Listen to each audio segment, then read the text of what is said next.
प्रणाम मित्रों, कुलदीप भगत online classes में पुनः स्वागत करता हूं आपका। आज अपन बात करते हैं मुगल शिक्षा एवं मुगल साहित्य। देखिए सब, मुगल शिक्षा और मुगल साहित्य के अपन क्या करेंगे, बात करेंगे। प्राथमिक शिक्षा का केंद्र होता था, प्राथमिक शिक्षा का केंद्र इसे कहते थे मकतब। उच्च शिक्षा का केंद्र इसे कहते थे मदरसा। मदरसा कहते थे। हिंदू शिक्षा के प्रमुख केंद्र जो थे, हिंदू शिक्षा के जो प्रमुख केंद्र थे, बनारस नदिया बंगाल में है, मिथिला बिहार के अंदर है, प्रयाग और अयोध्या यूपी के अंदर है। इसके अंदर जो बनारस है, यह है हिंदू शिक्षा का सबसे बड़ा केंद्र, सबसे बड़ा केंद्र। मुस्लिम शिक्षा की भाषा, मुस्लिम शिक्षा की भाषा जो थी, ये फारसी थी, फारसी थी। नेक्स्ट है हुमायूं ने माहम अनगा के सहयोग से दिल्ली में मदरसा ए बेगम की स्थापना की। इसे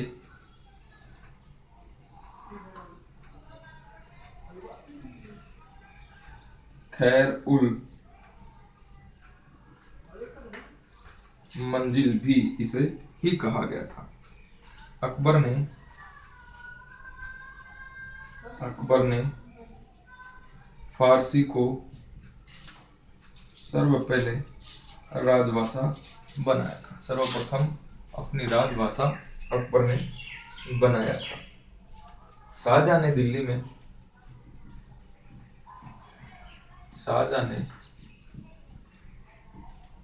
दिल्ली के अंदर मदरसा दारुल बरका है, इसकी क्या करी थी, स्थापना करी थी। नेक्स्ट है औरंगजेब ने कई मदरसों का निर्माण करवाया था, कई मदरसों का निर्माण करवाया, जिनमें से मदरसा ए रहीमिया प्रमुख है। मदरसा ए रहीमिया प्रमुख मदरसा है। नेक्स्ट है औरंगजेब की पुत्री है, पुत्री का नाम है जेबुनिशा। जेबुनिशा ने दिल्ली के अंदर बैतुल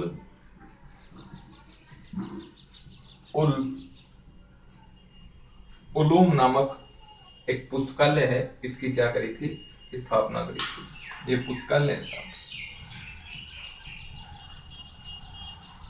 पुस्तकालय की क्या करी थी, स्थापना करी थी। नेक्स्ट देखिए, मुगल काल में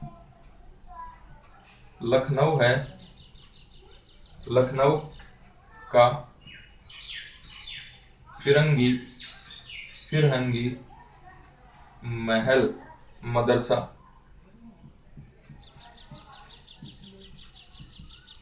न्याय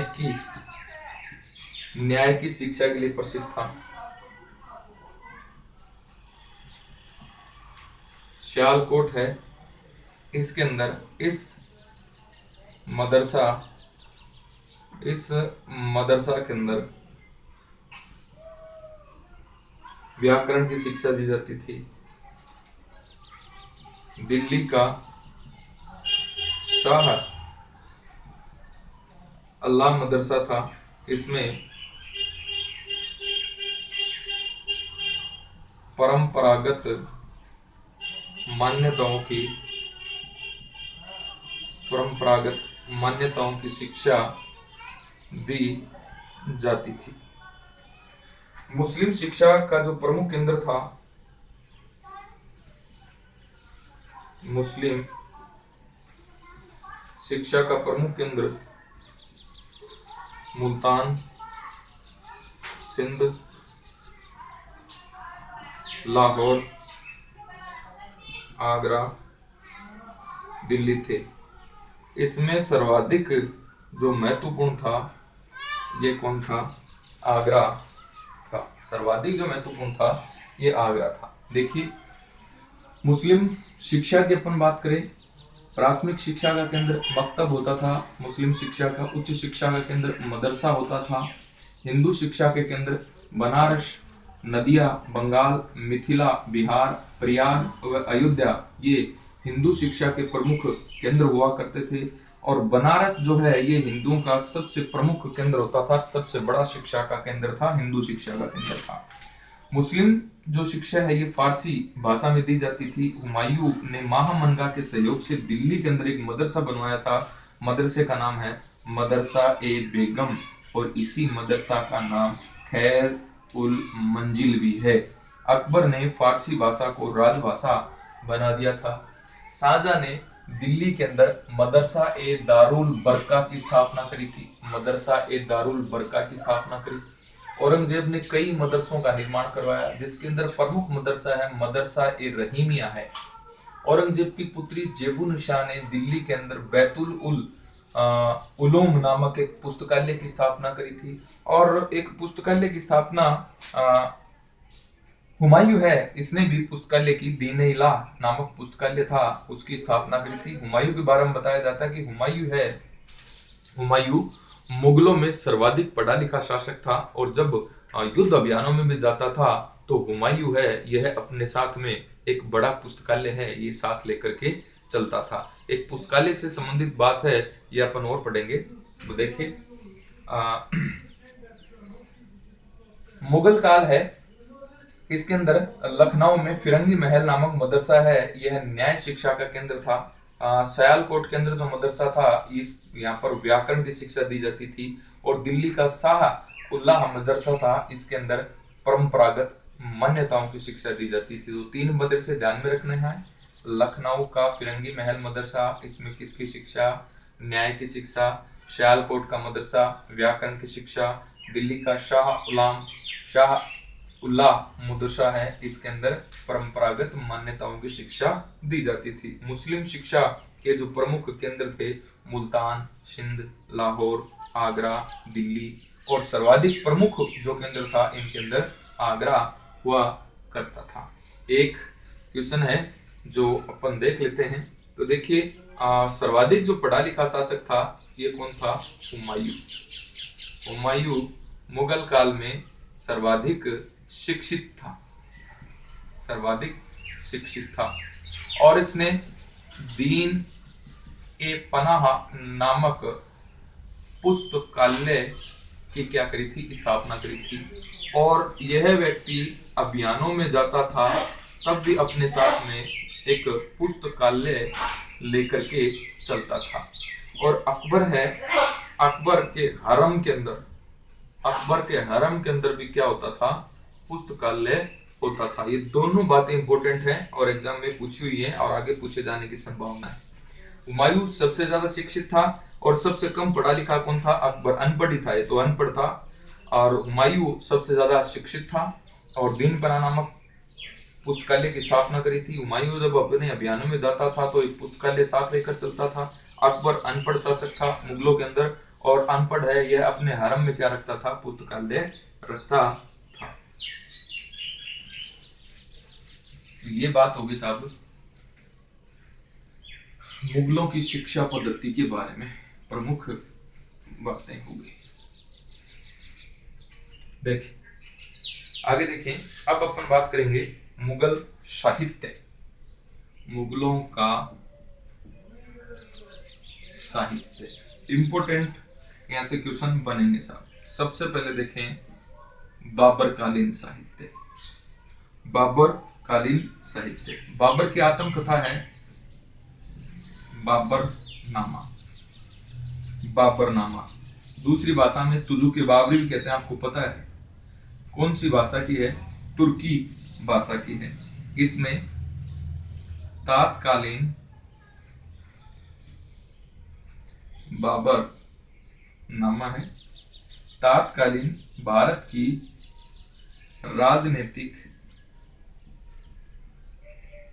राजनीतिक सामाजिक धार्मिक और आर्थिक एवं भारत की जलवायु की जानकारी मिलती है।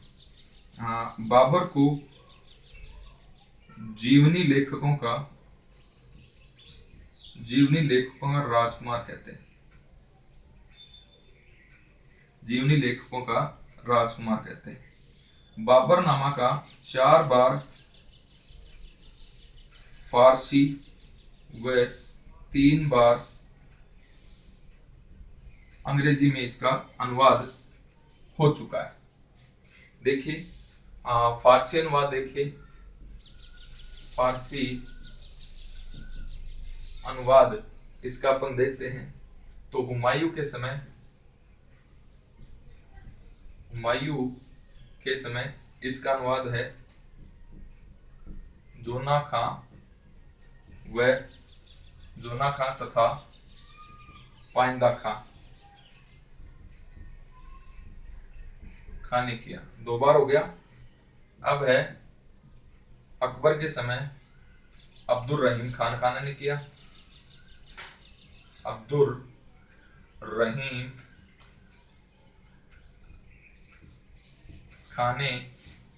खाना ने किया। और शाहजहां के समय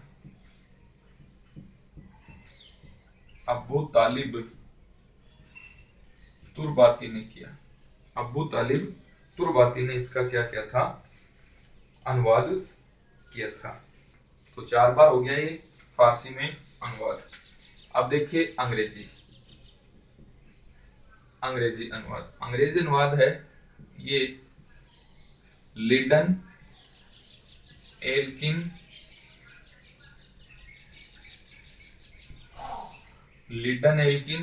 और एरिशकन ने इसका फारसी से अंग्रेजी में अनुवाद किया। दूसरे नंबर पे देखिए 1905 में A.S. बेवरिज ने इसका अनुवाद तुर्की से अंग्रेजी में किया। अंग्रेजी में इसका अनुवाद किया और ये अनुवाद है ये सबसे विश्वसनीय माना जाता है। ध्यान में रखना है आपको भी। बाबर के द्वारा नई काव्य शैली जो है पद्य शैली, एक पद्य शैली है जिसका नाम है मुबियान, प्रारंभ की थी इसने। नेक्स्ट है बाबर की कविताओं का संग्रह, ये है दीवान, तुर्की भाषा में है। तुर्की भाषा के अंदर है। देखिए बाबर के बारे में अपन बात करते हैं। बाबरनामा स्वयं ने लिखा था, तुजु के बाबरी भी कहते हैं। कौन सी भाषा में? तुर्की भाषा में। तत्कालीन भारत की राजनीतिक, सामाजिक, धार्मिक, आर्थिक और जलवायु के बारे में जानकारी मिलती है। बाबर को जीवनी लेखकों का राजकुमार कहा जाता है। 4 बार इसका फारसी में और 3 बार अंग्रेजी में इसका क्या हुआ है? अनुवाद हुआ है। फारसी अनुवाद देखिए हुमायूं के समय 2 बार अनुवाद हुआ, जोना खां और पाइंदा खां के समय। पाइंदा खां ने किया था। अकबर के समय अब्दुल रहीम खान खाने ने किया। शाहजहां के समय अबू तालिब तुर्बिती ने किया। अंग्रेजी में इसका 3 बार लीडन, एलिकन और एरिशकन के द्वारा फारसी से अंग्रेजी में इसका अनुवाद हुआ। और तीसरी बार जो अनुवाद हुआ 1905 के अंदर एएस बेवरिज ने तुर्की से अंग्रेजी में इसका क्या किया, अनुवाद किया। और ये सबसे विश्वसनीय इसका अनुवादित ग्रंथ है। बाबर ने नई काव्य शैली पद शैली में मुबियान लिखना शुरू किया था। और बाबर की कविताओं का जो संग्रह है ये दीवान कहलाता है। कौन सी भाषा में है? तुर्की भाषा के अंदर है। आगे देखिए बाबर के बारे में। और बाबर के समय अपन बात करते हैं तो खोंदा मीर है या खोंद मीर है। इसका जो जन्म है, खोंद मीर का जन्म है ये 1475 हेरात के अंदर हुआ था। इसकी खोंद मीर की जो रचनाएं हैं ये अपन देखते हैं तो है हबीब ए शियार,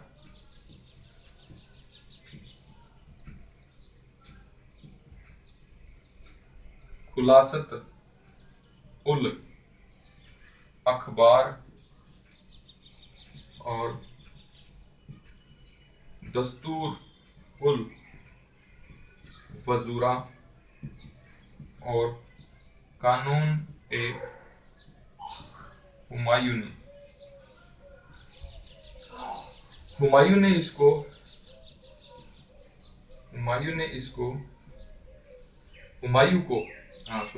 हुमायूं को इसने सिकंदर ए आजम और खुदा का साया कहा। खुदा का क्या कहा? साया कहा। खोंदा मीर है ये हुमायूं के समय भी था, बाबर के समय भी था।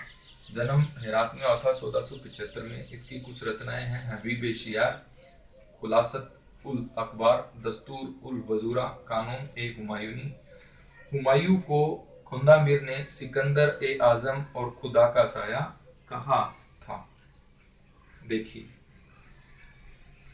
अब अपन बात करेंगे बाबर की बात होगी। अब करेंगे आपके हुमायूं की बात। हुमायूं का फारसी लेखन देखिए, सिर्फ बाबर है इसकी पुस्तक ही तुर्की में थी। बाकी मुगल कालीन तमाम पुस्तकें हैं ये कौन सी भाषा में रची जाएंगी? फारसी भाषा में। तो मैं जिक्र करूंगा सारी की सारी पुस्तकों की जो भाषा रहेगी वो क्या रहेगी? फारसी रहेगी। इसमें आपको किसी भी प्रकार का संशय नहीं होना चाहिए। तो देखिए हुमायूं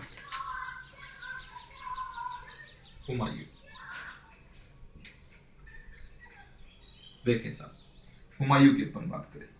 इसके संरक्षण प्राप्त विद्वान में खोंदा मीर, इसके प्रमुख विद्वान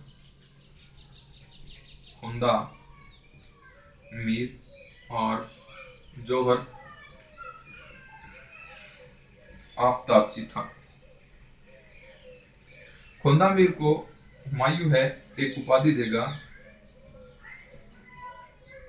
अमीर ए अखबार की उपाधि देगा। अब देखिए खोंदा मीर की तो अपन बात कर ही चुके हैं। जौहर आफताबची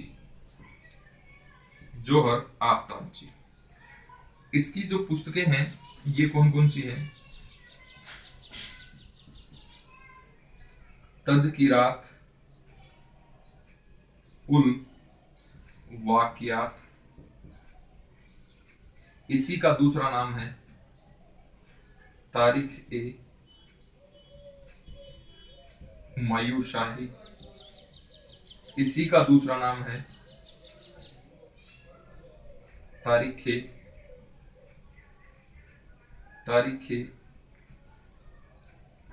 जवाहिर शाही। ये इसके कुछ प्रमुख नाम हैं। यह है हुमायूं का नौकर था, घरेलू नौकर था हुमायूं का, जौहर आफताबची। इसने हुमायूं और ईरान शाह किसने हुमायूं और ईरान शाह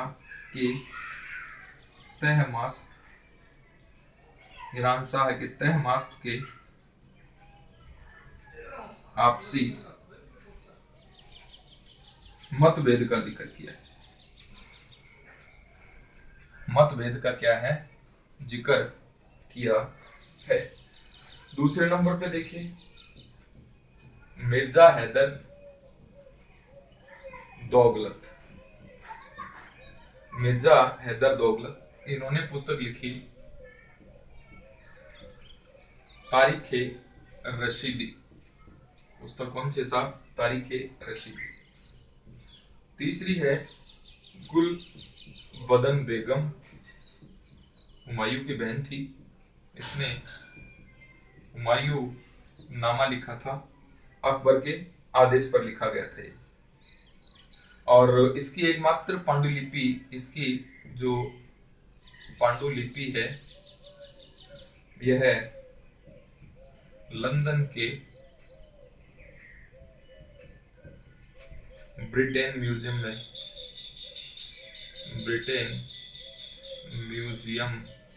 में संग्रहित है। यह पुस्तक है मुगल हरम के बारे में जानकारी का प्रमुख स्रोत है साहब। अब है बायजीद बयात, इसने तज की रात ए हुमायूं एवं तज की रात ए अकबर नामक पुस्तक लिखी। नेक्स्ट है अब्दुल्ला है, इसने तारीखे दाऊदी लिखी थी, और इस तारीखे दाऊदी के अंदर लोदी व सूर शासकों की प्रमुख जानकारियां अपने को मिलती हैं। तो देखिए, अपन बात कर रहे हैं हुमायूं के बारे में। खोंदा मीर जौहर आफ्ताबची इसके प्रमुख साहित्यकार थे। खोंदा मीर को हुमायूं ने एक उपाधि दी थी, और उपाधि कौन सी दी थी, अमीर ए अखबार की। जौहर आफ्ताबची है, इसने तज़किरात उल वाक़ियात, यह इसी कोई दूसरा नाम है तारीखे हुमायूं शाही, इसी का ही दूसरा नाम है तारीखे जवाहिर शाही। देखिए, यह जो जौहर आफ्ताबची था, यह घरेलू नौकर था किसका, हुमायूं का। हुमायूं और ईरान शाह तहमास्प के आपसी मतभेद हैं, इनका वर्णन कौन करता है, जौहर आफ्ताबची करता है। मिर्जा हैदर दोगलत है, इसने तारीख रशीदी लिखी थी। गुलबदन बेगम है, इसने हुमायूं नामा लिखा था। गुलबदन बेगम है यह हुमायूं की बहन थी, और अकबर के कहने पर यह पुस्तक लिखी गई थी। पांडुलिपि, इसकी हुमायूं नामा की पांडुलिपि है, यह लंदन के ब्रिटेन म्यूजियम में संग्रहित है, और मुगल हरम के बारे में जानकारी देने वाला यह प्रमुख ग्रंथ है। नेक्स्ट अपन बात करते हैं बायजीद बयात है, इसने तज़किरात ए हुमायूं नामा व तज़किरात ए अकबर नामा, या तज़किरात ए हुमायूं या तज़किरात ए अकबर नामक पुस्तक है, ये किसने लिखी थी, बायजीद बयात ने लिखी थी। अब्दुल्ला है, इसने तारीख दाऊदी लिखी थी, और इस पुस्तक के अंदर लोदी शासकों व सूर शासकों का इतिहास है, ये देखने को मिलता है। इसके बाद में अपन बात करते हैं तो आपका है अकबर। देखिए साहब, अब अपन बात करेंगे अकबर के साहित्य के संदर्भ में। अकबर देखें, अभी अकबर से प्रमुख बातें हैं, ये कौन कौन सी बनेंगी। देखिए सर,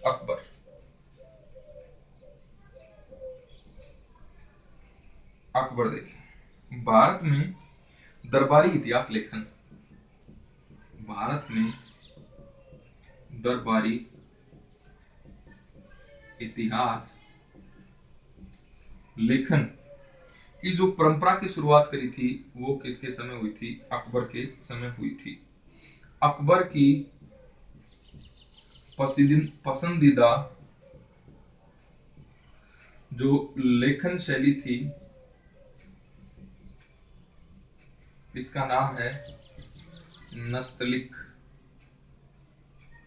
नेक्स्ट है अबुल फजल है, इसने अकबर के दरबार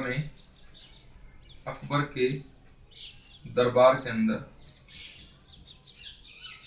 59 श्रेष्ठ कवियों का उल्लेख किया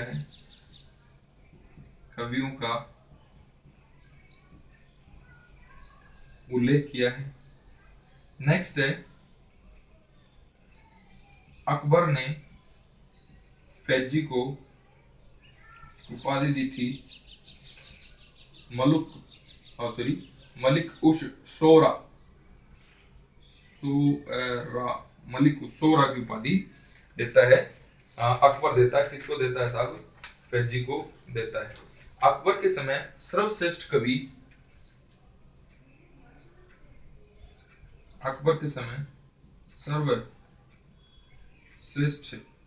कवि जो था ये था गिजाली, राजकवि पद देता है इसको ये। इसके बाद फैजी है, दूसरा है ये कौन है? फैजी है। गिजाली जो है, गिजाली की कृति, गिजाली ने मदार ए अनवर और मिरात उस सफा नामक पुस्तकें लिखी थी। अब इसके कार्यकाल में देखिए कौन कौन सी पुस्तकें कैसे कैसे रची जाएंगी। यहाँ पर है मीर अलाउद्दौला कजविनी, इसने नफाइस उस मासीर नामक क्या लिखी थी? पुस्तक लिखी थी। और यह है अकबर के समय का प्रथम ऐतिहासिक ग्रंथ है। अकबर के समय का क्या है? प्रथम ऐतिहासिक ग्रंथ है। अब है अब्बास खां सरवानी, इसने तोहफा ए अकबर शाही लिखा और इसके अंदर इसने शेरशाह सूरी के कुछ कारनामे लिखे थे। इसी कारण इसको तारीख ए शेरशाही भी कहा जाता है। नेक्स्ट है, तीसरे नंबर पे है अहमद यादगार, इसने तारीख शाही लिखा। नेक्स्ट है आरिफ कंधारी है, इसने तारीख अकबरी लिखा। नेक्स्ट है अबुल फजल, इसने अकबरनामा लिखा या आईने अकबरी लिखी। यह जो पुस्तक है यह 3 जिल्दों में बटी। इंपोर्टेंट बात है, इसकी जो आखिरी जिल्द है,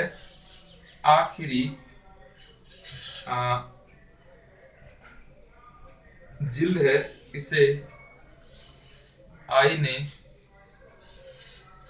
अकबरी कहते हैं। आईने अकबरी है, यह 5 भागों के अंदर बटी हुई है। इसके 5वें भाग में सिर्फ 2 अध्याय हैं। इसका जो 5वां भाग है इसमें 2 अध्याय हैं। इसमें अकबर की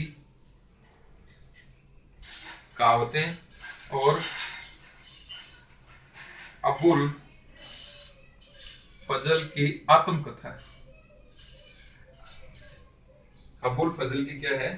आत्मकथा है। देखिए अकबर के बारे में अपन बात करते हैं। भारत में सर्वप्रथम दरबारी इतिहास लेखन की शुरुआत अकबर के समय हुई। अकबर की पसंदीदा जो लेखन शैली थी यह नस्तलिक थी। अबुल फजल ने अकबर कालीन 59 प्रमुख कवियों का उल्लेख किया है।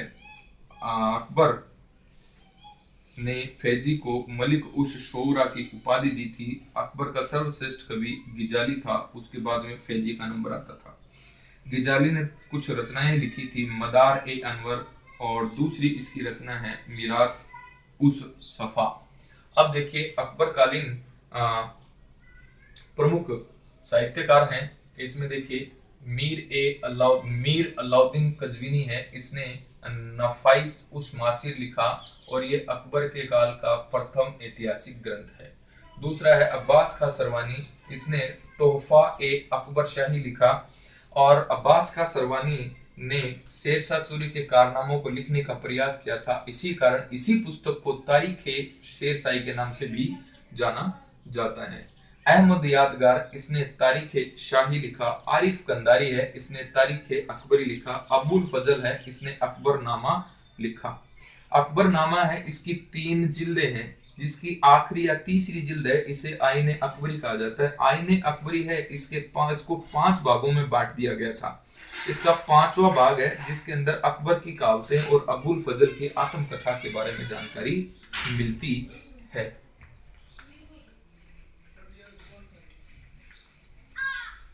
आगे देखिए,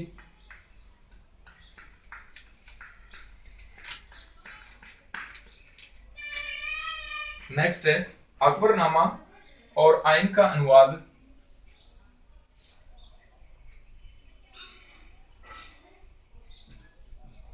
अकबरनामा का अनुवाद है, यह है 20वीं सदी के अंदर हेनरी बेवरिज के द्वारा अंग्रेजी में किया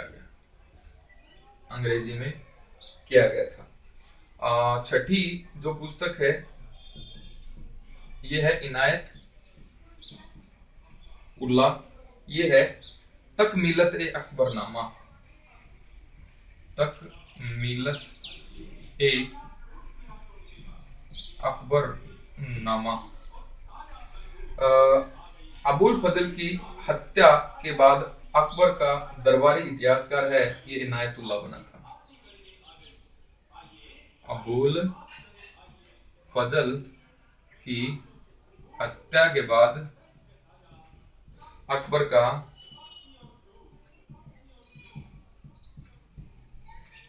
दरबारी इतिहासकार ये बना था इनायत उल्लाह। ये बात भी आप ध्यान में रखें। अब है अब्दुल हक देहलवी। अब्दुल हक देहलवी ने तारीख हकी लिखा। तारीख हकी अकबर की धार्मिक नीति की कड़ी आलोचना की थी इसने। अकबर की धार्मिक नीति की आलोचना करी थी इसने। और दूसरी पुस्तक है इसकी अखबार उल अखियार। भारत के प्रमुख संतों की, सूफी संतों की जीवनी, सूफी संतों की जीवनी है इसके अंदर। 8वें नंबर पे देखिए नूर उल हक, इसने क्या लिखा था? जुबाउत उल तवारिक। जुबाउत उल तवारिक है, ये नूर उल हक के द्वारा लिखा गया। देखिए अकबरनामा का 20वीं सदी के अंदर हेनरी बेवरिज ने अंग्रेजी में क्या किया था? अनुवाद किया था। छठा जो इतिहासकार देखिए इनायत उल्लाह, इसने तकमिलत ए अकबरनामा लिखा था। अबुल फजल की हत्या के बाद में अकबर का जो दरबारी इतिहासकार बनता है, ये कौन बनता है? इनायत उल्लाह बनता है। अबुल हक देलवी ने तारीख हकी लिखा था। यह अकबर की धार्मिक नीतियों का आलोचक था। और इसकी दूसरी पुस्तक है अखबार उल अखियार। इसके अंदर सूफी संतों की जीवनियां लिखी हुई हैं। इसके बाद में नूर उल हक है। इसने जबाउत उल तारीख नामक पुस्तक लिखी थी। आगे देखिए अकबर के अंदर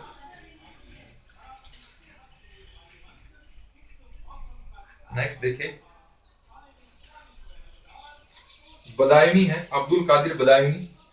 तो 9वें नंबर पे अब्दुल कादिर बदायूनी है। और बदायूनी इन्हें देखिए मुंतखब उल तवारीख है, ये लिखा था। इस ग्रंथ के अंदर हिंदुस्तान का आम इतिहास मिलता है। आम इतिहास मिलता है। इसके समय अकबर के काल का प्रथम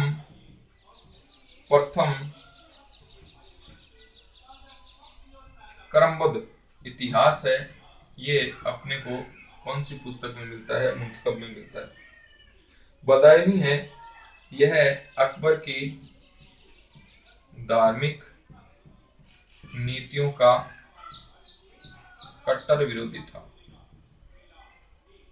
धार्मिक नीतियों का क्या था? कट्टर विरोधी था। नेक्स्ट देखिए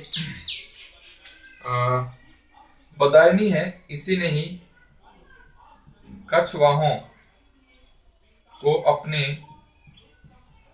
धर्म पर अटल रहने और दीन ए इलाही को कबूल न करने की क्या की है? प्रशंसा की। प्रशंसा करता है। नेक्स्ट है 10वां जो है, ये है निजामुद्दीन अहमद। इसकी है तबकात ए अकबरी नामक पुस्तक है। नेक्स्ट है फैजी का भी है अकबर नामा। इसने अकबर की असीरगढ़ विजय का आंखों देखा वर्णन किया। आंखों देखा क्या क्या है सब वर्णन किया है।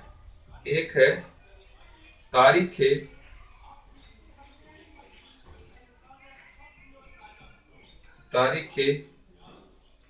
अल्फी। अकबर ने 1000 वर्षों का इतिहास लिखवाने के लिए नकीब खां, मोहम्मद दाऊद, जाफर बेग, बदायूनी आदि को इसमें लगाया था। देखिए बदायूनी है, इसने मुंतखब उल तवारीख लिखा। हिंदुस्तान के आम आदमियों का इतिहास है इसके अंदर, यानी आम इतिहास है। अकबर के काल का प्रथम क्रमबद्ध इतिहास है मुंतखब उल तवारीख में। धार्मिक नीतियों का कट्टर विरोधी था अकबर का। और इसने कछवाहा जो शासक थे, कछवाहा शासक मानसिंह था, इसको अपने धर्म पर अटल रहने और दीन ए इलाही को कबूल न करने की क्या करता है? प्रशंसा करता है। अकबर ने दीन ए इलाही धर्म चलाया था। उसके अंदर 19 अनुयायी थे। 19 के अंदर एकमात्र हिंदू बिरबल था। और मानसिंह को भी कहा गया था कि दीन ए इलाही धर्म है, इसको ग्रहण करे, और मानसिंह ने क्या किया था? मना कर दिया था। तो इसकी प्रशंसा करता है। निजामुद्दीन अहमद है, इसने तबकात अकबरी लिखा। फैजी है, इसने अकबरनामा लिखा और इसके अंदर असीरगढ़ विजय का आंखों देखा वर्णन है। तारीख अल्फी, अकबर ने 1000 वर्षों का इतिहास लिखने के लिए नकीब खां, पिछले 1000 वर्षों का इतिहास लिखने के लिए नकीब खां, मोहम्मद दाऊद, जाफर बेग और बदायूनी को इस काम में लगाया था।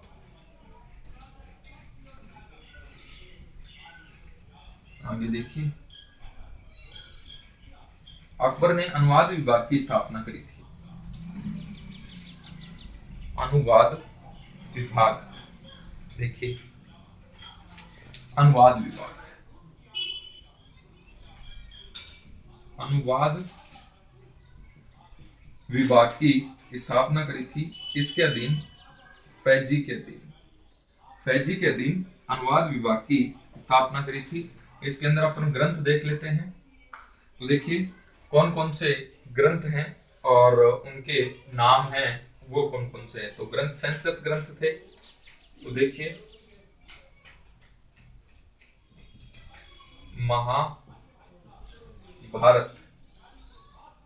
ये तो हो गया ग्रंथ, ये हो गया फारसी नाम, और ये हो गया अनुवाद, अनुवादक, अनुवादक। फारसी में महाभारत का जो नाम था ये था रज्मनामा। इसका अनुवाद किसने किया था? बदायूनी ने। मुख्य बदायूनी था, बदायूनी, नकीब खां और मुल्ला शोरी, मुल्ला शोरी। नेक्स्ट है 2 नंबर पे है रामायण, इसका नाम है रमजनामा, फारसी नाम इसका रमजनामा है, और इसके अनुवादक हैं फारसी के अंदर बदायूनी और फैजी, बदायूनी और फैजी हैं, बदायूनी और फैजी। तीसरी है राज तरंगिणी, राज तरंगिणी, इसका नाम है बहरिस्तान, बहरिस्तान ए शाही, और बहरिस्तान ए शाही अबुल फजल, और अबुल फजल और फरिश्ता का नाम भी इसमें प्रमुख है, लेकिन अबुल फजल ही है जो एग्जाम के लायक आ सकता है। नल दमयंती, नल दमयंती, इसे कहते हैं मनसबी, मसनबी, मसनबी, नालो दमन, और इसका अनुवाद है, ये क्या था, फैजी ने। नेक्स्ट है अथर्ववेद, अथर्ववेद, इसका कुछ नाम नहीं मिलता है, और इसका अथर्ववेद का नाम मिलता है, लीलावती का नाम नहीं मिलता है। अथर्ववेद है, इसे कहते हैं नल ओ दमन, बदायूनी और इब्राहिम सरिंदी। नेक्स्ट है लीलावती, इसका नाम कुछ नहीं मिलता है, फारसी नाम, फैजी ने इसका अनुवाद किया था। नेक्स्ट है भागवत पुराण,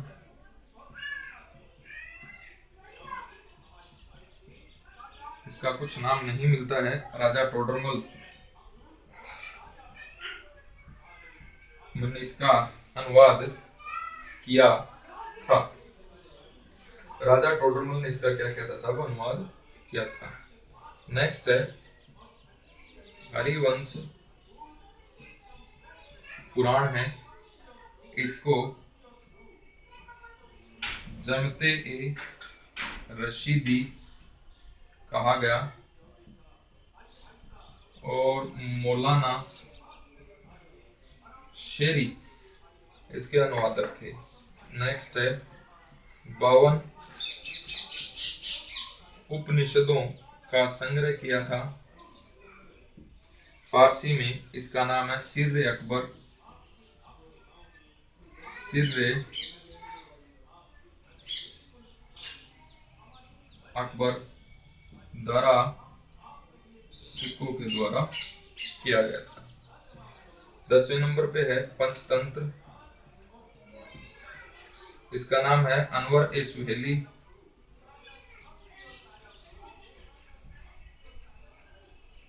और अबुल फजल है इसका अनुवादक है। देखिए, अकबर के समय अनुवाद विभाग का स्थापना की गई और फैजी इसका प्रमुख अध्यक्ष था। देखिए, ये जो ग्रंथ हैं इनका फारसी में अनुवाद किया गया। ये तो ग्रंथ हैं, ये फारसी नाम के अनुवादक हैं। महाभारत का नाम क्या था? रज़्मनामा के नाम से फारसी में अनुवाद हुआ, और किसने किया? बदायूनी नकीब खान लाशोरी ने किया था। रामायण का रज़्मनामा नाम है बदायूनी, और फैजी ने इसका अनुवाद किया। राजतरंगिणी का बहरिस्तान ने शाही है, अबुल फजल ने इसका अनुवाद किया। नल दमयंती का नाम मुसनवी ए नालोदमन है, फैजी ने इसका अनुवाद किया। अथर्ववेद है, इसका नाम नलोदमन है, बदायूनी और इब्राहिम सरिंदी ने इसका क्या किया? अनुवाद किया फारसी के अंदर। लीलावती है, इसका अनुवाद फैजी करता है, कोई नाम नहीं मिलता फारसी नाम इसका। भागवत पुराण का फारसी नाम नहीं मिलता है, राजा टोडरमल ने क्या किया था? फारसी में अनुवाद किया था। हरिवंश पुराण है, इसे जमते ए रशीदी कहते हैं फारसी के अंदर, और मुल्ला शौरी ने इसका क्या किया था? अनुवाद किया था। 52 उपनिषदों का संग्रह है, इसका अनुवाद सिर्र अकबर के नाम से किसने किया था? दारा शिकोह ने किया था। पंचतंत्र है, इसका अनुवाद अनवर सुहेली के नाम से अबुल फजल ने किया था। आगे देखिए, कुछ और हैं तो आप देखेंगे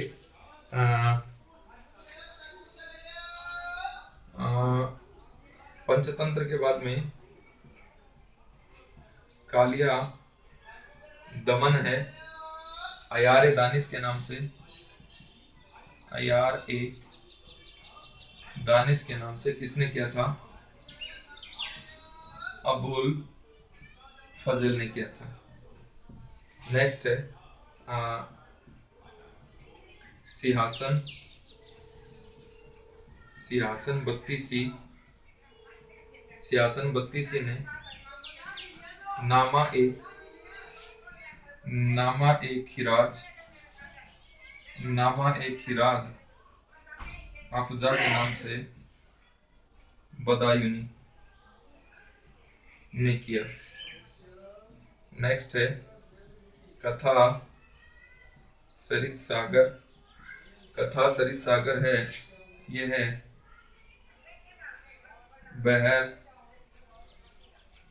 बहल उर असरार के नाम से बदायूनी ने किया था। तो देखिए, कालिया दमन है, अयार ए दानिश के नाम से अबुल फजल ने अनुवाद किया। सिंहासन 32 है, नामा ए खिरात अफजा के नाम से बदायूनी ने किया। कथा सरित सागर का बहर उल असरार है, किसने किया? बदायूनी ने किया। ये आपके ग्रंथ हो गए जिसके फारसी नाम और अनुवादक कौन कौन थे, इनके ऊपर ने क्या करी? बात करी।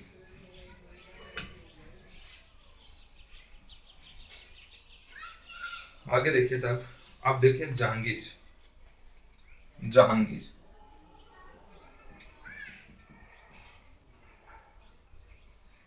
की अपन बात करें तो जहांगीर है, इसने स्वयं जहांगीर ने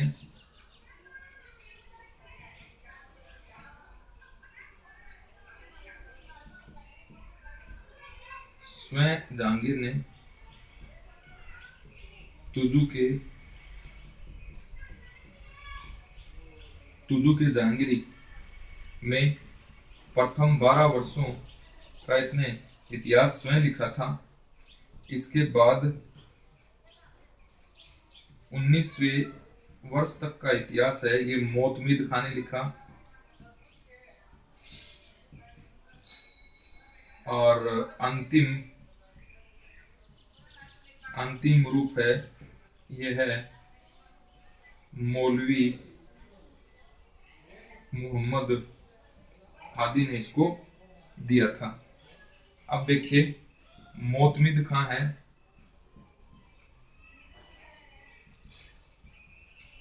इसने इकबाल नामा ए जहांगीर लिखा था। यह है एकमात्र ग्रंथ है जो नूरजहां के बारे में संपूर्ण जानकारी देता है। नेक्स्ट है तीसरा है ख्वाजा कामगार दरियत खां। मासर ए जहांगीरी नामक पुस्तक है, एक इसकी है, दरियत खान की है। आगे देखिए शाहजहां की अपन बात करेंगे। शाहजहां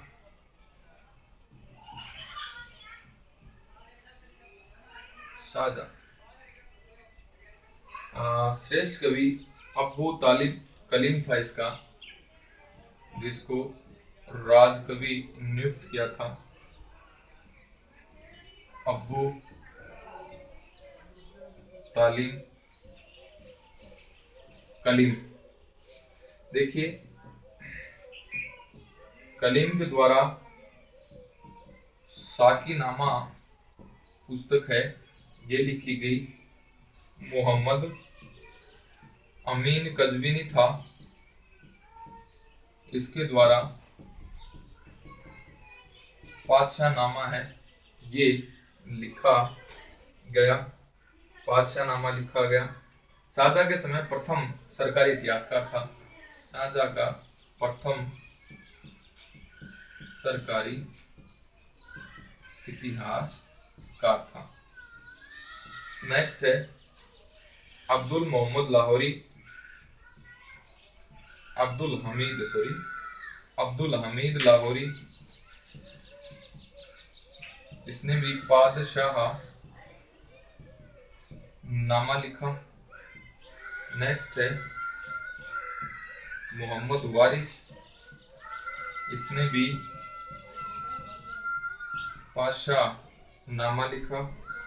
नेक्स्ट है इनायत खां, इसने भी पादशाह नामा लिखा।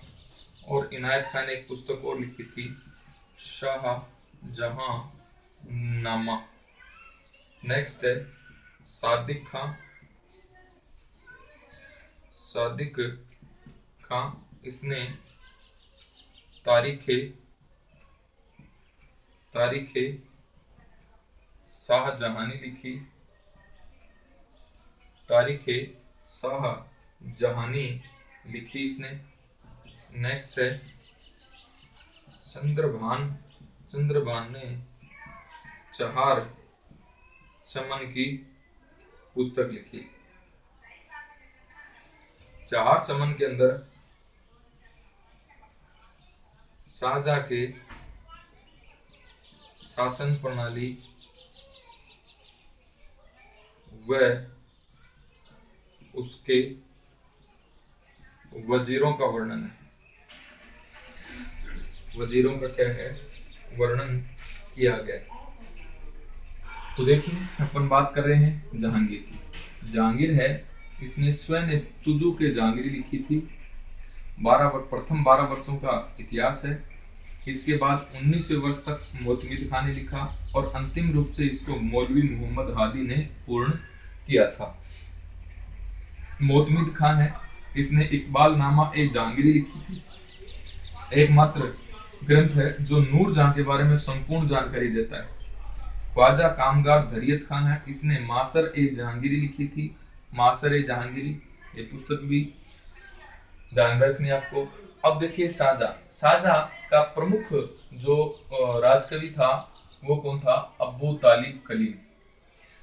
कलीम ने साकीनामा लिखा। मोहम्मद अमीन कज़विनी ने पाशानामा लिखा। प्रथम शाहजहां का सरकारी इतिहासकार कौन था? मोहम्मद अमीन कज़विनी। मोहम्मद अहम हमीद लाहौरी, इसने पाशानामा लिखा। मोहम्मद वारिश, इसने पाशानामा लिखा। इनायत खां, इसने पाशानामा लिखा और शाहजहां नामा लिखा। पाशानामा और शाहजहानामा इनायत खान ने लिखा। तो देखना 4 पाशानामा है, अलग अलग इनके लेखक हैं, ये भी आपको ध्यान में रखना है। सादिक खां है, इसने तारीख शाहजहानी लिखा। चंद्रबान है, इसने चार चमन लिखा और चंद्रबान ने ये शाहजहां की शासन प्रणाली व उसके वजीरों का वर्णन है चार चमन में शाहजहां ने किया था। तो ये बात होगी शाहजहां की। शाहजहां के बाद में अपन जो बात करेंगे वो बात करेंगे औरंगजेब। देखिए सर, औरंगजेब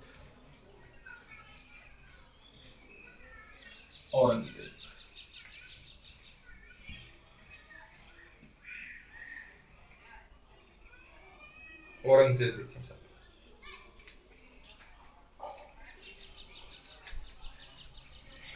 औरंगजेब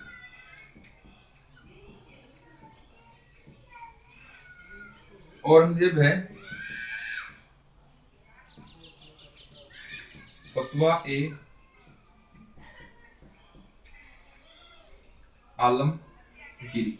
फतवा ए आलमगिरी लिखी थी औरंगजेब के समय किसने?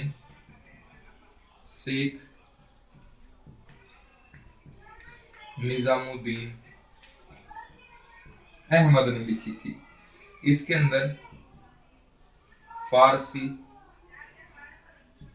न्याय व कानून की प्रमुख पुस्तक है यह, और यह भारत का मुस्लिम कानून, भारत की मुस्लिम कानून का सबसे बड़ा ग्रंथ है, सबसे बड़ा डाइजेस्ट है।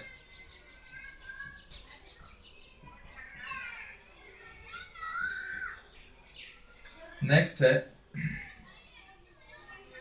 दूसरे नंबर पे आलमगीर नामा है। आलमगीर नामा मिर्जा मोहम्मद काजिम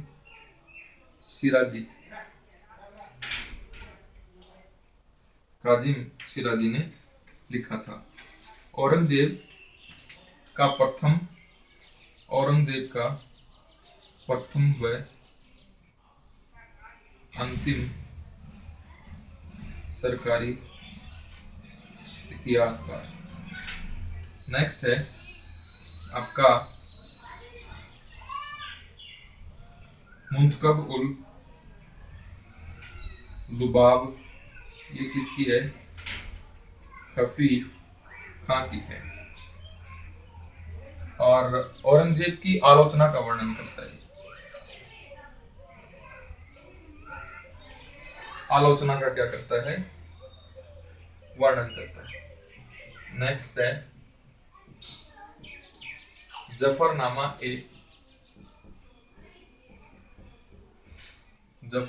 ए आलमगीरी।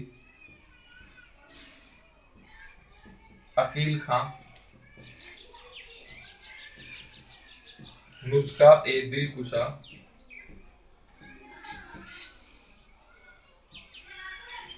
नुस्खा ए दिलकुशा भीमसेन का है और फुतुहात ए आलमगीरी ये ईश्वरदास नागर का है। ईश्वरदास नागर का है। मासिरे आलमगीरी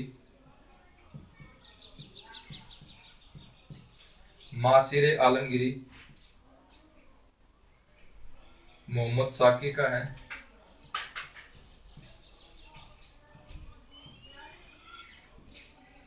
नेक्स्ट है मासिर आलमगीरी को मुगल राज्य का गजेटियर कहते हैं। नुक्शा ए दिलकुशा, ये तो अपन बात पहले कर ली नुक्शा ए दिलकुशा की। और है खुलासत उल तवारिक, ये है सुजान राय भंडारी। सुजान राय भंडारी की। देखिए, औरंगजेब, फतवा ए आलमगिरी का लेखक है शेख निजामुद्दीन अहमद। ये फारसी न्याय और कानून की पुस्तक है, भारत की सबसे बड़ी मुस्लिम कानून की पुस्तक है, इसलिए इसे भारत की मुस्लिम कानून का सबसे बड़ा डाइजेस्ट इसको कहा जाता है। औरंगजेब कालीन आलमगीर नामा है मिर्जा मोहम्मद कज़वीनी शिराजी ने लिखा था। प्रथम व अंतिम सरकारी इतिहासकार था औरंगजेब का। मुंतखब उल लुबाब, ये शफी खान ने लिखा था, खफी खान ने लिखा था। इसमें औरंगजेब की आलोचना की है इसने, खफी खान ने। जफरनामा आलमगिरी अकील खान ने लिखा। नुक्शा दिलकुशा भीमसेन ने लिखा। फुतवात आलमगिरी ईश्वरदास नागर ने लिखी थी। माशीर आलमगिरी मोहम्मद शाकी ने लिखी थी। और मुगल राज्य का इसे क्या कहते हैं, गजेटियर कहा जाता है। खुलासत उल तवारिक, ये सुजान राय भंडारी के द्वारा लिखी गई पुस्तक है। आगे देखिए, ये औरंगजेब की बात हो गई। औरंगजेब की क्या हो गई, बात हो गई सब। अब अपन बात करेंगे, देखिए, संस्कृत साहित्य। संस्कृत साहित्य, संस्कृत साहित्य, संस्कृत साहित्य है ये। देखिए, मुगलों के समय संस्कृत साहित्य, संस्कृत साहित्य को सर्वप्रथम राजाश्रय है, यह किसने दिया था, अकबर ने दिया था सर्वप्रथम। अकबर के समय जो विद्वान थे, जैन विद्वान, ये पदम शंकर ने सर्वप्रथम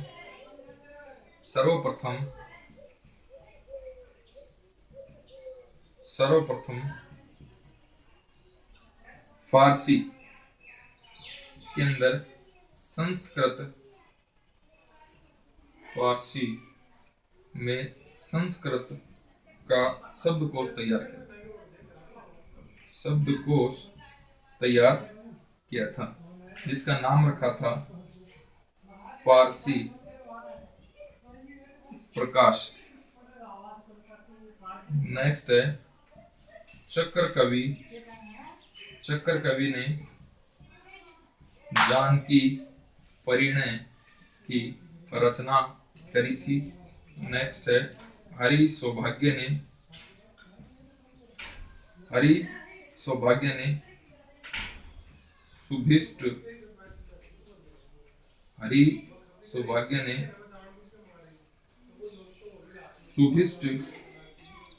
हरवाली की क्या करी थी, रचना करी थी। इसे अकबरकालीन कालिदास कहते हैं। अकबरकालीन कालिदास इसे कहा जाता है। नेक्स्ट है अकबर ने संस्कृत में अलोपनिषद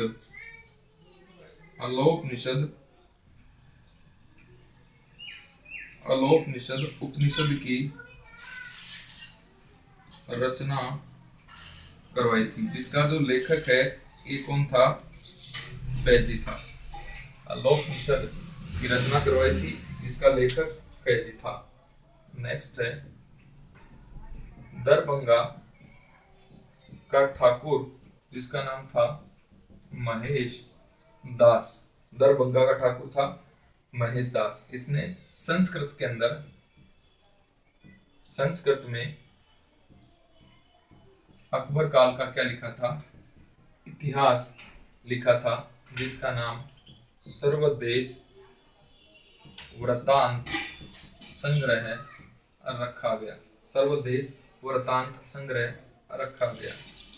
जगन्नाथ है, जगन्नाथ, इसने इसको, ये शाहजहां का दरबारी कवि था, शाहजहां का दरबारी कवि था, जिसने रस गंगाधर तथा रस गंगाधर तथा गंगा लहरी नामक ग्रंथों की क्या करी थी, रचना करी थी। नेक्स्ट है औरंगजेब के समय रघुनाथ ने मोरुतमाला नामक ग्रंथ लिखा था। देखिए, संस्कृत साहित्य की अपन बात करें मुगलों में, तो संस्कृत को सर्वप्रथम राजाश्रय देने वाला प्रथम शासक था अकबर था।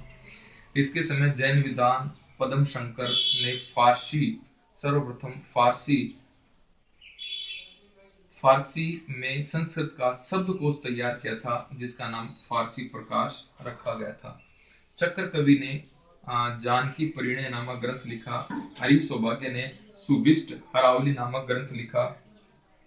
और ये जो हरि सौभाग्य था, ये अकबर कालीन कालिदास के नाम से जाने जाता है। अकबर ने अलोपनिषद की रचना करवाई, जिसका रचनाकार कौन था, फैजी था। दरभंगा का ठाकुर था महेश दास, इसने संस्कृत में अकबर का इतिहास लिखा था, जिसका नाम है सर्वदेश वृत्तांत संग्रह। जगन्नाथ है, ये शाहजहां का दरबारी कवि था और इसने रस गंगाधर तथा गंगा लहरी नामक ग्रंथों की रचना करी थी। औरंगजेब के समय रघुनाथ ने मुरुतमाला की रचना करी थी संस्कृत में। तो ये हो गया मुगल काल में संस्कृत साहित्य। अब अपन बात करेंगे हिंदी साहित्य। देखिए सर, हिंदी साहित्य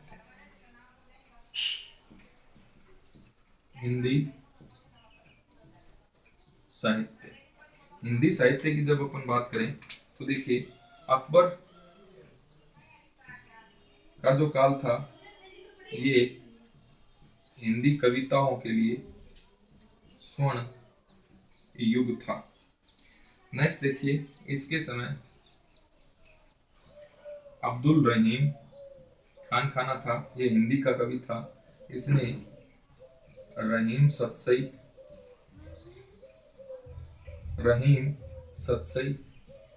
रहीम दोहावली,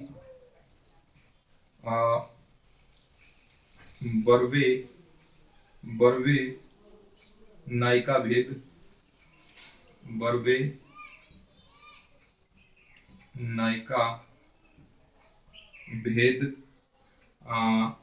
श्रृंगार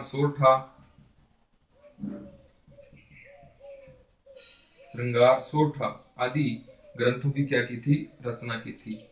और मुगल दरबार के अंदर हिंदी का सबसे बड़ा कवि था। सबसे बड़ा कवि कौन था, अब्दुल रहीम खान खाना था। दूसरा है मानसिंह ने मान प्रकाश नामक ग्रंथ लिखा। तीसरा है बिरबल है, ये अकबर काल का हिंदी कवि था। इसे कवि राय और कवि प्रिय की उपाधियां प्राप्त थी, और यह ब्रह्म के उप नाम से कविताएं करता था। ब्रह्म के उपनाम से क्या करता था, कविताएं करता था। नेक्स्ट है नरहरि सहाय को महामात्र की उपाधि थी। इसने चैतन्य की जीवनी पर भक्ति रत्नाकर लिखा था। चैतन्य की जीवनी पर क्या लिखा था? भक्ति रत्नाकर लिखा था। नेक्स्ट है अकबर के समय पद्म सुंदर ने अक्षर शाही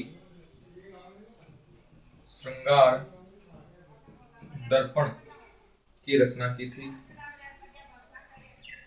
तुलसीदास व सूरदास ये अकबर के समकालीन थे। अकबर के क्या थे?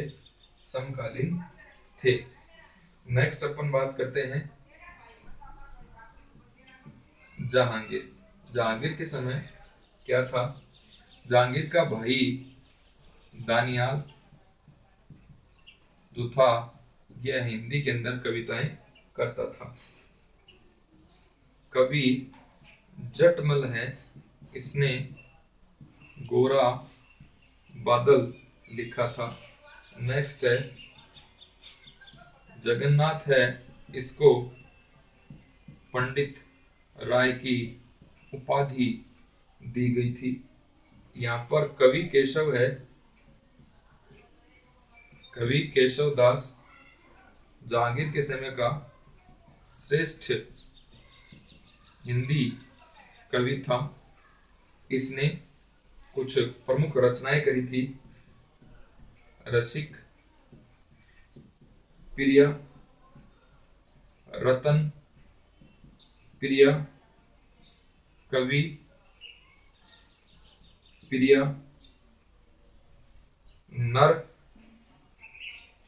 नरवासिक वर्णन, राग चंद्रिका, वीर सिंह बुंदेला, वीर सिंह देव चरित्र, बुंदेला नहीं सॉरी, वीर सिंह देव चरित और जहांगीर जस चंद्रिका और रत्न बावनी नामक ग्रंथ हैं। ये किसने लिखे थे? कवि केशव ने लिखे थे। ये बात है ये आपकी जहांगीर के समय जो हिंदी कविता थी इसके संदर्भ में बात चल रही है। देखिए अकबर के समय की अपन बात कर रहे हैं। हिंदी कविताओं का स्वर्ण युग है अकबर का है। अकबर के समय देखिए अब्दुल रहीम, इसने रहीम सतसई, रहीम दोहावली, बेरवा नायिका भेद, श्रृंगार सोठा नामक ग्रंथ लिखे थे। और मुगल दरबार के अंदर हिंदी का सबसे बड़ा जो कवि माना जाता है वो कौन माना जाता है? अब्दुल रहीम खान माना जाता है। मानसिंह है, ये मान प्रकाश लिखा इसने। बीरबल है, इसे कविराय और कवि प्रिय की उपाधि थी। और ये ब्रह्म उपनाम से क्या करता था? कविताएं करता था हिंदी में। नरहरि सहाय है, इसको महामात्र की उपाधि थी और इसने चैतन्य की जीवनी के ऊपर एक ग्रंथ लिखा था। कौन सा ग्रंथ?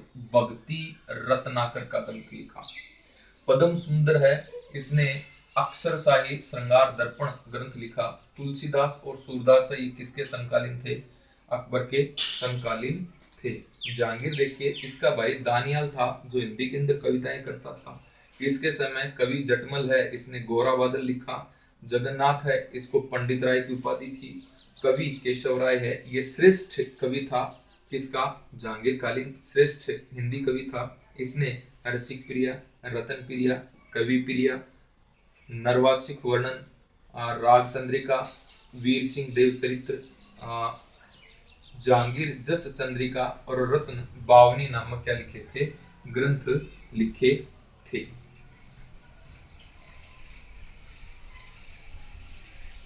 ये बात होगी जहांगीर की। जहांगीर के बाद में शाहजहां है। शाहजहां देखिए हिंदी के अंदर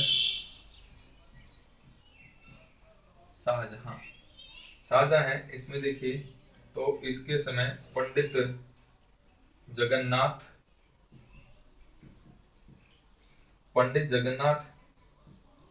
ने रस गंगाधर व गंगा लहरी की क्या करी थी, रचना करी थी। और सुंदरदास के द्वारा इस समय श्रृंगार, सिंहासन बत्तीसी,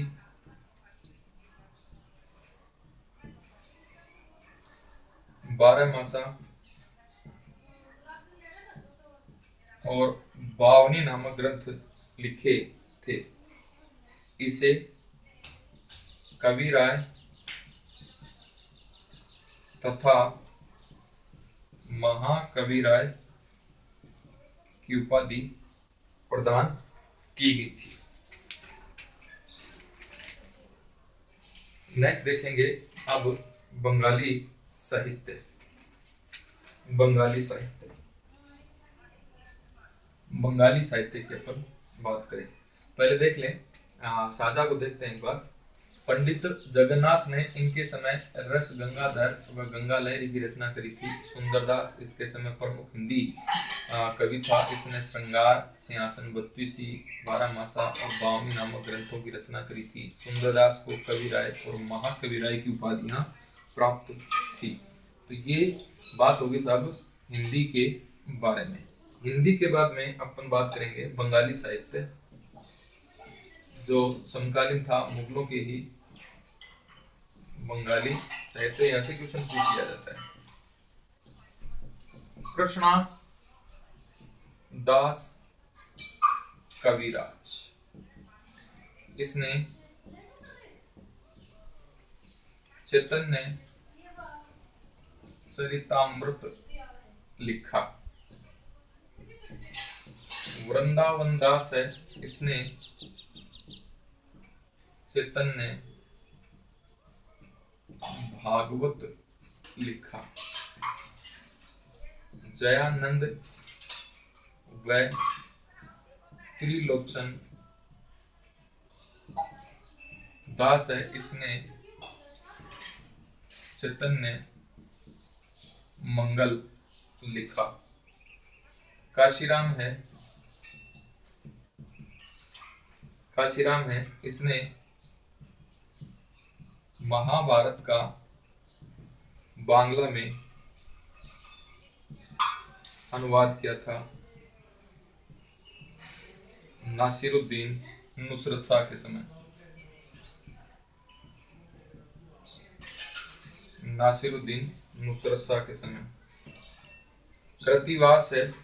कृतिवास ने रामायण का अनुवाद किया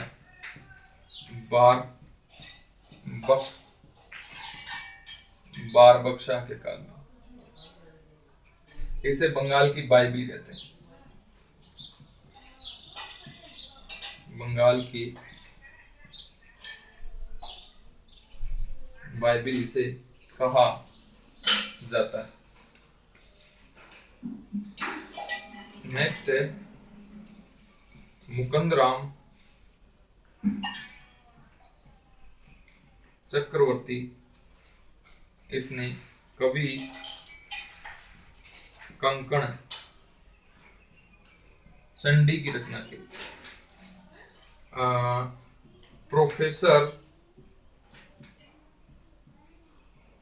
कोवेल ने मुकुंदराम को बंगाल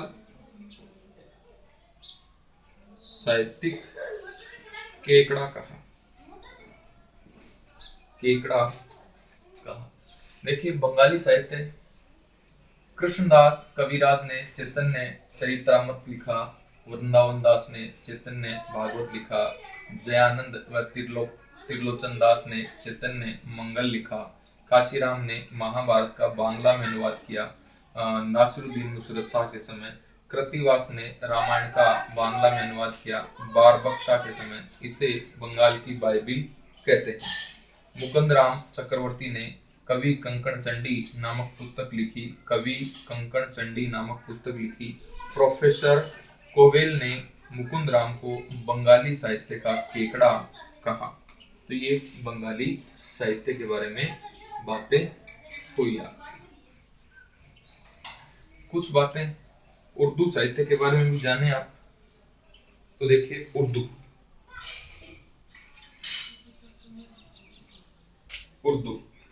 उर्दू का शाब्दिक अर्थ है, उर्दू का शाब्दिक अर्थ है सैनिक शिविर या शाही खेमा। अमीर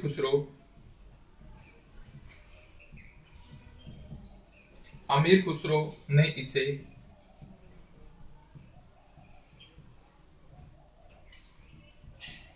साहित्यिक रूप दिया